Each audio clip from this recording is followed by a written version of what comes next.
Hello viewers, today I'm gonna show you how to hide your Instagram following and follower list.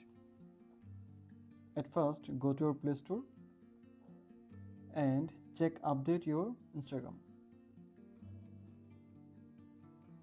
It's already updated, just open it. Follow my all step to learn how to hide following and follower list.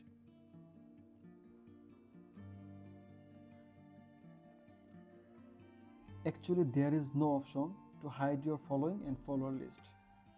But don't worry, I'm gonna show you another method to hide following and follower list. Just click on your three dot icon and scroll down and click on account privacy and make private your account. Click on switch to private. By doing this process, you can successfully hide your following and follower list from others. Thank you.